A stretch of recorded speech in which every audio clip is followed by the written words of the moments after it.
G'day there guys, Connor here from Marquee Industries, and we are back once again with some more stories from Reddit. As always, if you enjoy these videos, be sure to hit like and subscribe, and also the notification bell so you never miss an episode. Alrighty, let's get right into the stories. Alrighty, this one was originally posted to a few different subreddits, including Infidelity. It was written by user RA Kind of Lost here, and it's titled, I'm planning to ghost him after finding out he's cheating on me. I found out my boyfriend was cheating a few weeks ago, been spiraling since, literally only running off of vengeance and pure disgust. I got this weird gut feeling and checked his phone while he was asleep. Those 20 minutes locked in the bathroom felt like years, and the shame keeps me from talking to anyone about it. I moved across the country to be with him, so I'm all alone, no friends or family here. He woke me up the next morning with kisses and breakfast and has been doing so a lot lately, probably the guilt.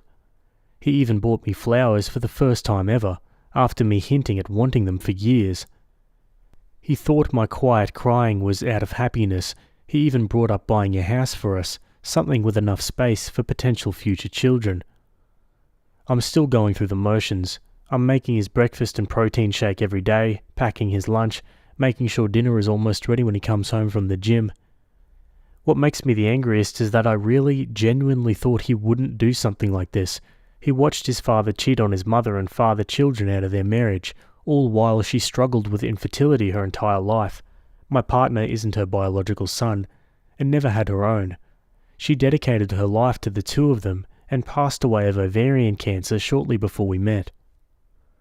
Sometimes I think about whether she regretted staying with her husband or not. We have a small shrine in her honor, and something makes me look at it and expect guidance. I love the man she raised, and hate the one her husband did. But they're both him, and he's a grown-ass man more than capable of self-control, so I decided to walk away. Next week, my car will be picked up and shipped back home, and I got first-class tickets for me and my dog on his dime. He'll come back home from work and everything I brought will be gone, along with me. The only thing I think I might regret is not somehow being able to see his reaction when he walks through the door and realizes what's going on. Lol. Yeah, if only, but Opie's definitely doing the right thing here. And yeah, sounds like he's love-bombing you out of guilt. Let's go to some comments. I'm sorry you're going through this. It's the hardest thing to let go. As hopeless as it can feel sometimes, it does get better. Take your time in the beginning, but I think it's therapeutic to confront him eventually. Ghosting doesn't provide closure for you.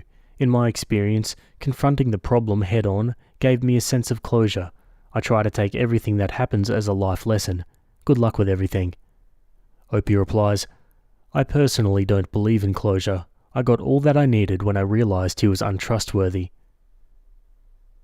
Do you have access to his phone or computer? Install a keylogger. Then you can not only see what he's saying to you, but to other APs as well. I put a keylogger on my ex's phone and computer when I caught him cheating. He was such an idiot, and seeing the crap he was saying, the lies he was spewing, made me grateful I dropped his ass. Opie replies, everything from his name, age, college degree, occupation, city, height, and dick size. He even told one he was married and his wife was pregnant with twins. I almost had a heart attack thinking I was an affair partner too, and he had a family out there somewhere. If he can go after you, you probably should leave a note or a sign that you're leaving him because of his cheating. Seeing that you up and left without a known reason from his point of view might push him to follow you home. If he knows the reason and knows that he has no chance in hell in getting you back, it might delay a possible confrontation. Opie says, you're right. I've been considering just leaving a sticky note with a list of all the different girls' names and the apartment key beside it. Simple and effective. Frick, multiple girls? Draw a little middle finger beside them while you're at it, and make sure there are little to no supplies, like food, toiletries and cleaning stuff left, and leave the house dirty so that he can appreciate how much you did for the a-hole. Opie says, 7 of them to be precise. I'll have to rush and get out with a certain time frame, but I might just settle for shrimp and the curtain rods. He's really sensitive to smells, lol. Yeah, I've heard bait fish in the air duct's a good one too. Let's go to an update. Almost every day, my boyfriend sends me money for lunch, gas or something. I thought he was just really kind. Turns out he was cheating, and giving me money made him feel less guilty, as though he didn't beg me to move across the country with him where I know no one. Once I found out, I wanted to immediately confront him, but was scared of the outcome since the apartment was only in his name, and again, I know no one here.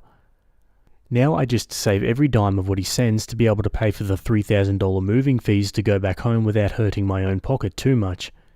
Breaking my heart, destroying my ability to trust, and scaring me off from men I can handle, but messing with my finances? Nah, never. The transport company is coming next Wednesday to take my car, and my plane tickets for me and my dog have been bought. Gonna keep up my happy act and do the usual cooking of dinner and scrubbing his back, and poof on Wednesday like I never knew him. It's the only form of revenge I could do that wouldn't haunt me. Good riddance. A few asked for details. There's 7+ other women. Everything he told them was a lie. Name, age, height, city, occupation, all of it. The only common denominator was that he bought us all the exact same lingerie set for his birthday in January, and specifically requested I hang it up in our closet where it's viewable.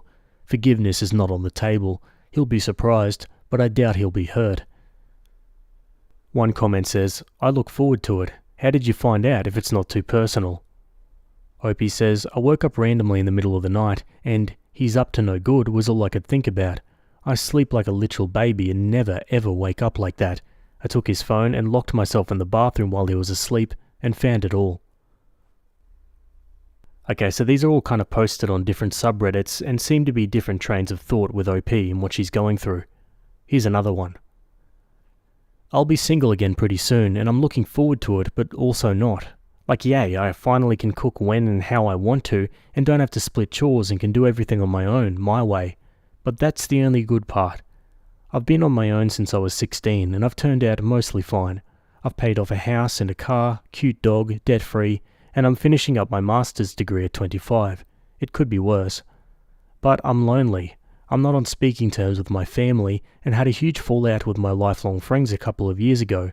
I haven't tried making friends since because part of me hopes one day I can find a way to fix that friendship. Plus, I'm moving around so much that making friends is pointless. I'm not good at long distance anything. I never prided myself on romantic relationships.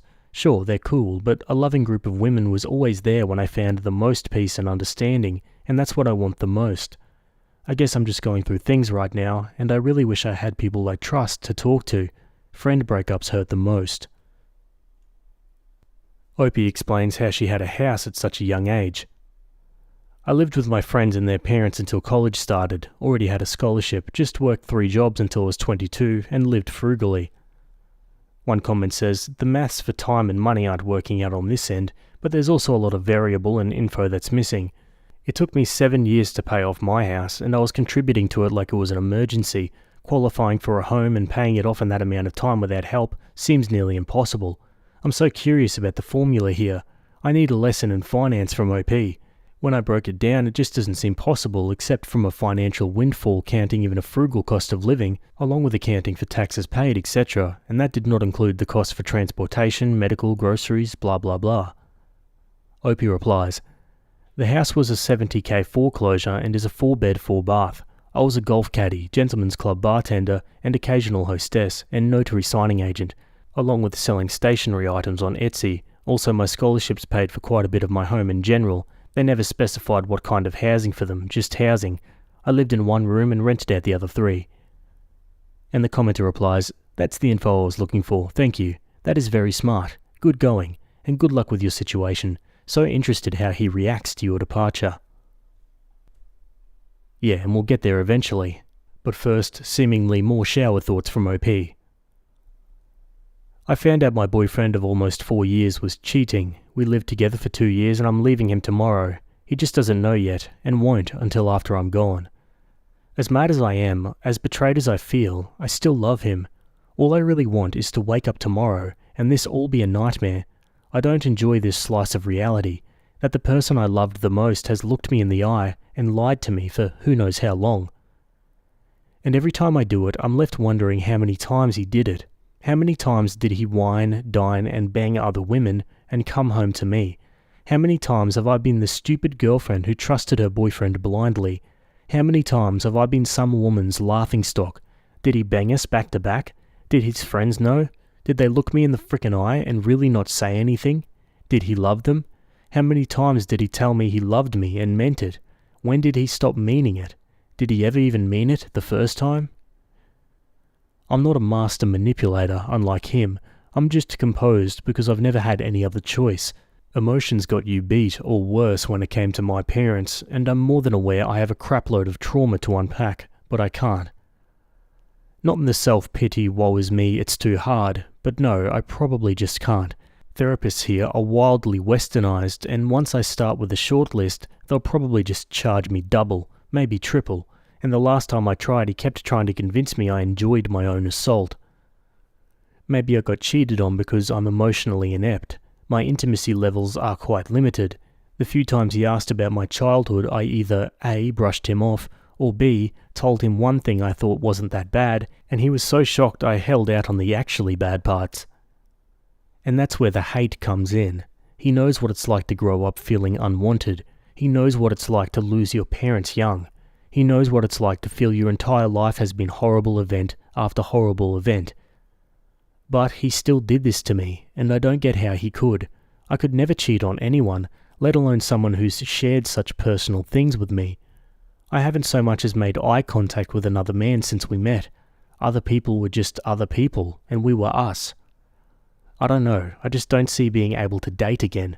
I had deep-seated trust issues long before this, and growing old by myself with 30 cats genuinely sounds nice.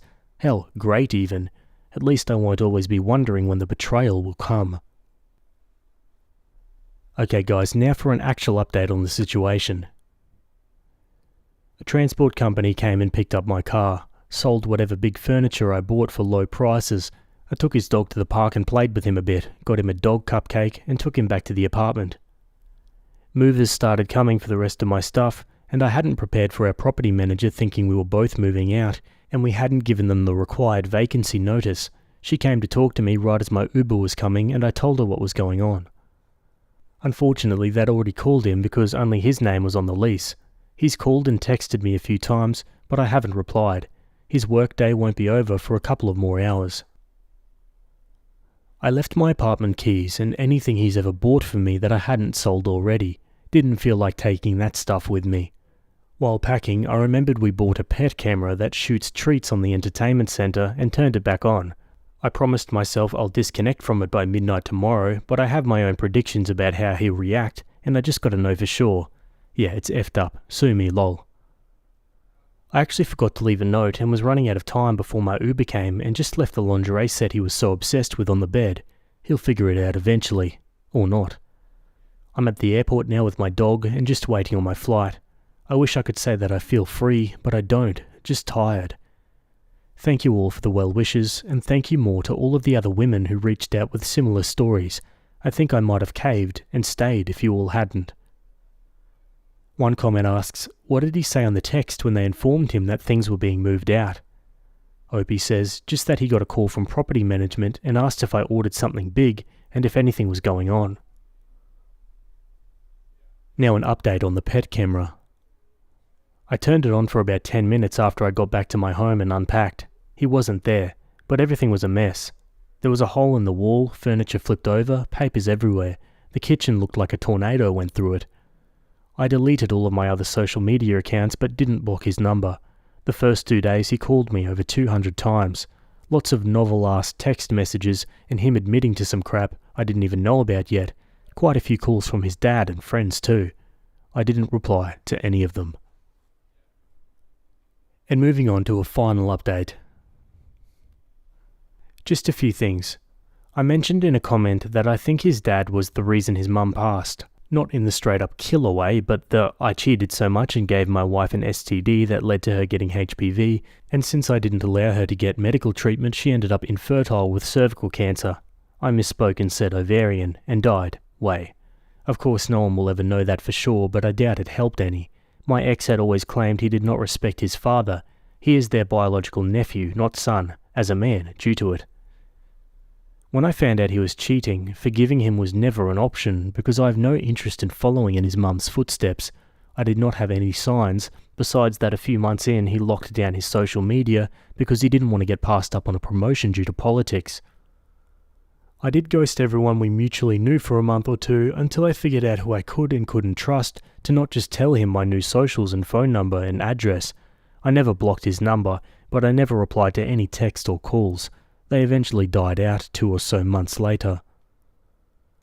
He ended up finding out anyway, and I moved again, out of state this time. At the last place, he showed up at 7 a.m. and I saw him on my Ring doorbell looking around and showing my photo to people. One of my idiot neighbours confirmed I lived there, down to my dog's name, and he kept coming every day after that. I kept finding letters addressed to me that were obviously from him. They said a lot of things I didn't know, but nothing that could ever make me move past what he did. I moved before I ever saw him face to face. A few of his friends reached out after my second move, telling me about some erratic behaviour of his going on, but I ignored them too. Not my man, not my problem. I've been asked on some dates, but no thanks. I'm too fragile and trusting for the effed up morals some of these men have. There's nothing about being in a relationship I miss. I know I'm probably supposed to say that I hope he gets the help he needs and finds happiness, but I don't. I'll have lifelong trauma from what he did, so at the least he can have lifelong regrets.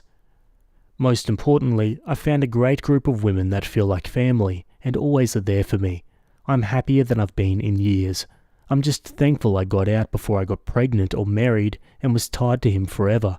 I forget he exists most days now, and I didn't even think it was possible. I hope this suffices. Thank you, Redditors. Okie dokie, folks, and that's the end of that story. Yeah, it's great to hear that she stood her ground and just wasn't having any of it after the breakup. Like, didn't even talk to him face to face. I feel like that's good. All that would do is give him closure and, give him a chance to make more excuses. What do you guys think? Let me know your thoughts down below. Anyway, let's move on to another story. Okay, we're staying on infidelity. This one was written by user Far Humor, and it's titled, "My wife admitted to having a drunken one-night stand last week, and it has turned me into a robot. I, 32 male, have been married to my wife Kate, 30, for 4 years, together for 9. Our relationship has been amazing, loving and supportive. We have good communication, hardly ever argue, and our bedroom life has gone from strength to strength over the years. We discussed cheating in the past, and I was always clear that we would be over if it ever happened. Kate went home to visit her family last weekend, which was fairly normal. Before she left on the Friday night, we had a minor argument about keeping the house tidy, so our communication was limited on Saturday, but I knew she was going out to meet some friends at a bar. I trusted her 100%, so didn't think anything of it. Before I fell asleep, I texted her saying that I hope she had a nice night. When I woke up on Sunday morning, I had a missed call from Kate at 4 a.m, so I immediately called her to check if she was okay, but no answer. After a few hours, I tried again a few times, but still no answer. Around an hour later, I got a message saying she was fine and was driving back soon. Kate got home late afternoon and looked awful. She had clearly been crying, was not wearing any makeup, unusual for her, and looked like a shell of a person. I knew right away something was wrong, but she wouldn't let me hug her and would barely speak. I sat her down on the couch and made her some tea. I gently encouraged her to tell me what was wrong, and she burst into uncontrollable tears for at least 10 minutes while I was trying to comfort her. She then proceeded to tell me, stopping every few words, that she had slept with someone last night after the bar. At that moment, something in my brain broke. I can't describe it any other way. I immediately got up and jumped in my car and drove off. I went to a park and walked around it for about an hour. Kate was calling my phone constantly, and I turned it off. When I got home, I grabbed 2 suitcases from the garage and went to our bedroom. I threw some of Kate's clothes and shoes into them and left them by the front door. Kate was lying on the floor in the living room, curled up into a ball, sobbing. I called her best friend who lives nearby and told her that Kate needed a place to stay and a ride to her place, and that Kate could explain everything to her later. I told Kate I was leaving for an hour and that her friend was coming to pick her up. She grabbed onto my legs, trying to stop me from leaving. When I returned home again, Kate was gone, and so were the cases. On Monday, with a clearer head, I answered one of Kate's many calls and told her that I needed her to send me an email with as much details as possible of that night, and if she leaves anything out, there'll be no hope of reconciliation. I received this email on Monday night, but still haven't opened it. Since then, everyone has been trying to contact me, but I've just been working, exercising, and sleeping. One of her friends turned up at my house with an attitude demanding an explanation. I told her to speak to Kate and closed the door in her face. I've also been speaking to divorce lawyers, have moved money into separate accounts and blocked Kate and all of her friends on everything. Everything I've done since I found out seems like I've been on autopilot. I don't feel angry, upset, or overly emotional, just numb. Kate posted a note through the door yesterday asking me to meet tomorrow, but I'm conflicted. Should I meet her? Will it change anything? Is there any point in trying to reconcile? Is it normal to feel like a robot, and how do I snap out of this? Edit, just to add that when I came home the first time, Kate confirmed it was consensual. She was drunk, but knew what she was doing. Let's go to some comments. It is normal. It's a self-defense mechanism. You've been hurt so deeply and completely, you can't process the pain. When the dam breaks, it's going to be awful. My heart breaks for you. Good luck, friend. You're doing the right things, OP. There is no excuse to cheat. You did nothing wrong. It's not your fault. Do not feel guilty. You deserve better. Alcohol can't make you cheat. It just makes it easier to do what's already on your mind. Cheating is never a mistake, but it is a bad decision. Cheating is a choice. She wanted to do it. She wanted to throw away everything you guys had together. I'd say you're 100% doing the right thing. You'd better tell both sides of your family, mutual friends, now. Do it now, before you're painted as the a-hole first. Up to you how you take it from here, but if it's this easy for her to cheat, if you stuck it out, how long till she did it again? And this is just a simple one-night stand? Hard to say which is worse, a one-night stand or long drawn-out emotional connection culminating in a physical affair. But this speaks to her incredible selfishness. Be very careful. Do whatever your lawyer says, and tell everyone not to be an a-hole but to maintain control of the narrative. May already be too late there, OP. Absolutely. When my ex told me she'd cheated on me, I calmly said, "Then our marriage is over." She had her family pick her up and I consulted divorce attorneys. Didn't see it coming, but wasn't surprised with how she'd been acting lately. Divorce took 9 months and she didn't show up at the divorce hearing. You will always doubt Kate going forward. Anything she tells you, you will question. You'll wonder where she is and if she's cheating again.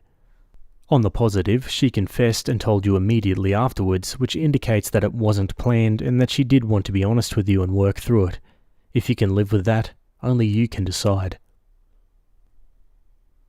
Yeah, exactly. Something like this would be hard to forget, that's for sure, but the ball is well and truly in OP's court here. Let's go to an update. After reading your comments, I decided to meet with Kate, but not read the email. Kate came to the house yesterday, and when I opened the door, she looked terrible. She tried to hug me and started mumbling apologies, but I stopped her and we sat down to talk. I started by telling Kate that I would be recording the audio of the conversation, and she agreed. I then asked her to explain what happened, and told her that I haven't read the email she sent. Kate said she'd been at the bar with 2 friends. I know and like both of them, and told me what she had to drink. I was surprised at how little she drank, because it was the same amount we would normally drink when going for dinner, a few glasses of wine and a cocktail. She admitted she was only slightly tipsy. One of her friends, Sarah, has a younger brother, Max, 27, who came to pick them up around midnight. It's a running joke in their group that Max has had a major crush on Kate since high school, and I'd heard them joke about this. The 4 of them went to get some food, and Max then dropped each one off until it was just him and Kate. Kate said she didn't want him to drive the 20 minutes to her parents' place after working all day, so would just order an Uber from his apartment. She went into his apartment to order the Uber, but couldn't get one. Max suggested she should crash in his bed and he would take the sofa. He would then drop her off in the morning. Kate refused and continued to try to find an Uber. They were sitting on Max's bed and he kissed her. She kissed him back and they ended up having sex. After that she broke down crying from guilt and Max took her home. She cried for another hour, then tried to call me to tell me what she had done. We had to stop a number of times because Kate kept breaking down and crying hysterically.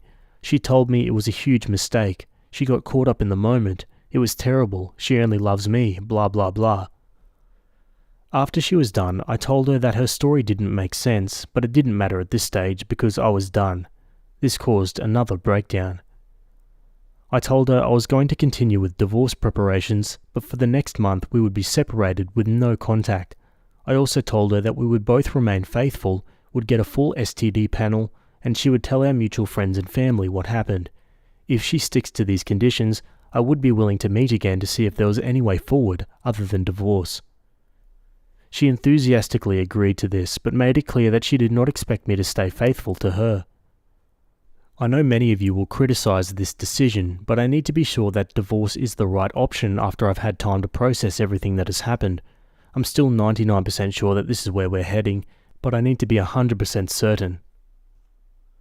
One comment says, "You should reach out to Sarah and ask for her side, especially as if you decide to give your wife a chance, mandatory requirement will be no contact to Max at all, and this, your wife has to accept, may mean the end of her friendship with Sarah if Sarah cannot accept her brother being persona non grata around your wife." And somehow I get the feeling Sarah may have set this up. She no doubt is aware of her brother's feelings towards your wife and would love it if your wife and her brother became a couple. Opie replies, "Thanks for the advice. My question is, does it even matter at this point? She cheated, maybe once, maybe 100 times, but even if Sarah is involved and Kate cuts her out completely, it doesn't change anything. Not being argumentative, just wondering if it's worth the extra digging." On to update 2. A few things have happened in the last week, so I thought I would make an update post if anyone is interested. First of all, I'm not in robot mode anymore. I've been having bursts of intense feelings of anger and betrayal, but I've been keeping busy with work and exercise. My friends have also been great since they found out, and have been dragging me out of the house to hang out. I decided to read the email, and wish I hadn't. The story Kate told in the email was mostly the same, but there was no mention of going into Max's apartment to order an Uber. There were also pretty explicit details of what they did, for how long, and that they apparently had used a condom. I will never be able to forget this description. Many people who were originally criticizing me for kicking Kate out of the house have now apologized, but they can keep it. Kate's parents reached out to apologize, and I spoke to them because we had a good relationship before all of this. They begged me to try to work it out, but said they understood if I decided to get divorced. I didn't commit to either option. Kate's other friend that was there that night contacted me to tell me her side of the story. It mostly matched up. Bar, food, home. She said Kate could stay over at her house, but she refused, saying she was driving home early the next morning. Max apparently insisted that he would take Kate home. The version of the story that she told didn't mention Kate trying to get an Uber, only that Max invited her in and she accepted. I asked her if she had ever suspected anything before, and she told me that about a year ago she went to meet Kate for coffee, but found Max sitting with her when she arrived. Apparently Kate looked guilty, but when asked about it, she said they just met by chance. Sarah, Max's sister, also reached out to me, and I spoke to her too. She was angry with both Max and Kate and told me a similar story.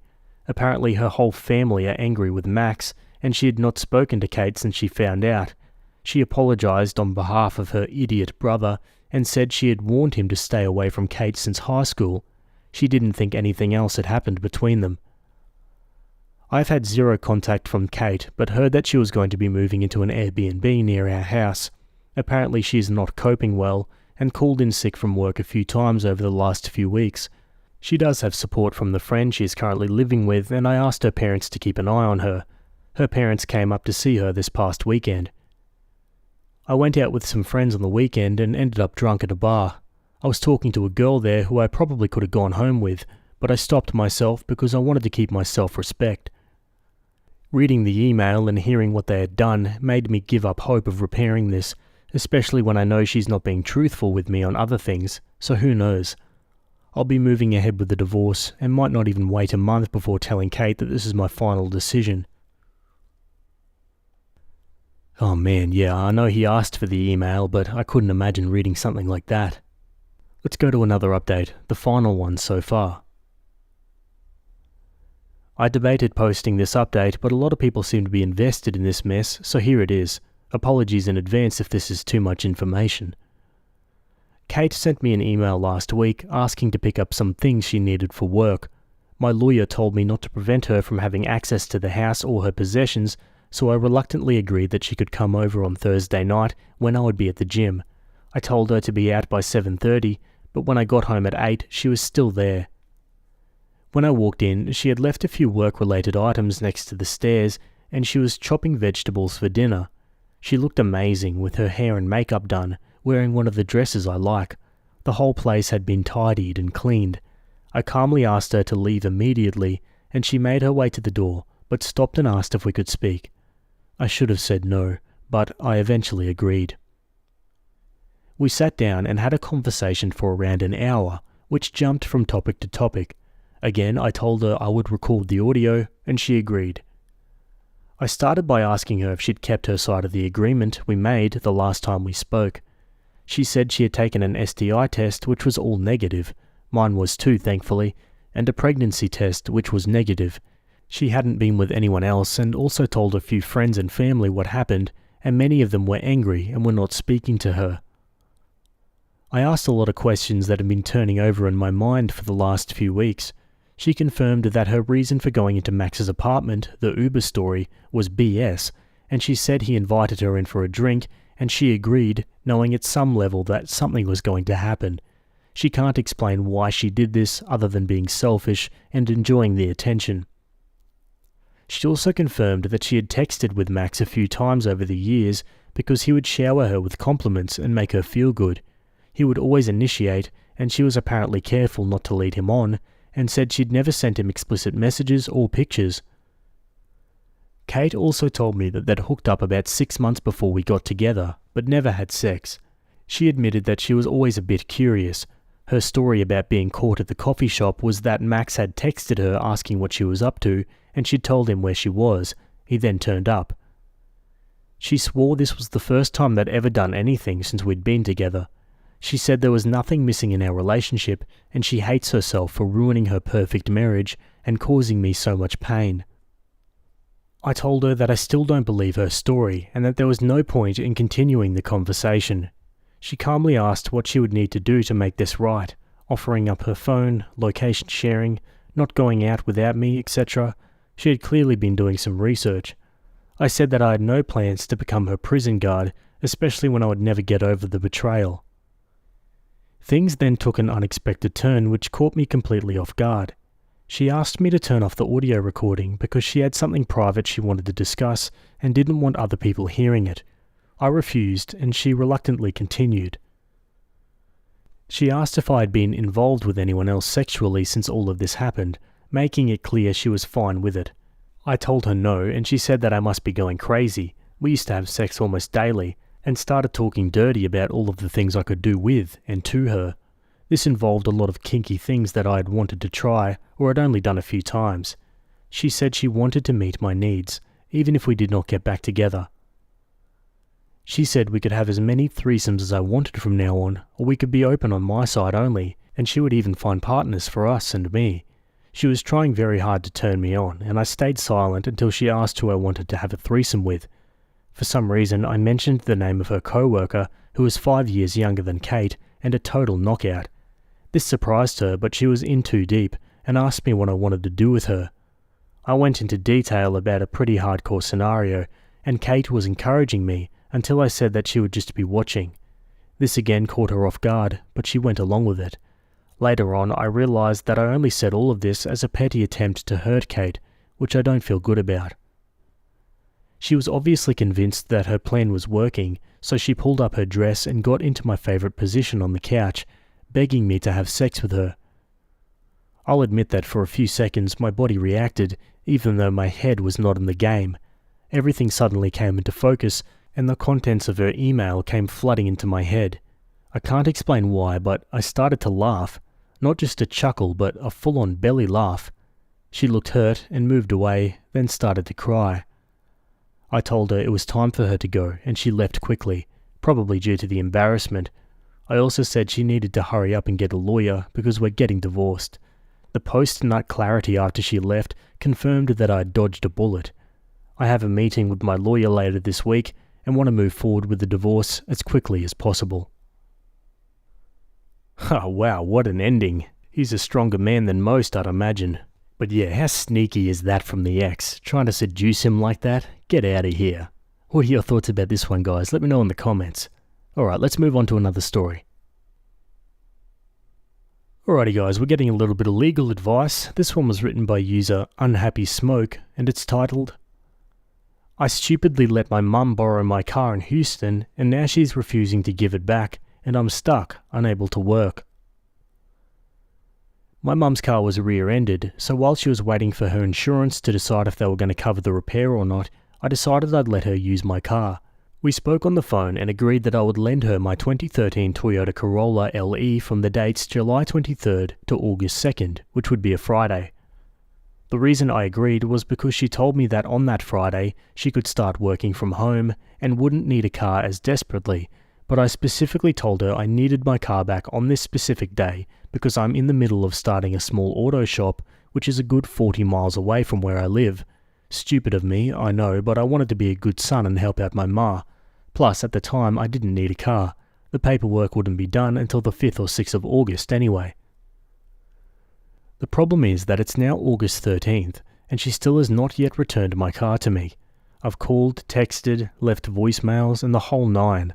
I even ordered a Lyft ride to her house in an attempt to get my car, only to find that she'd locked it up in her garage and refused to answer the door when I knocked.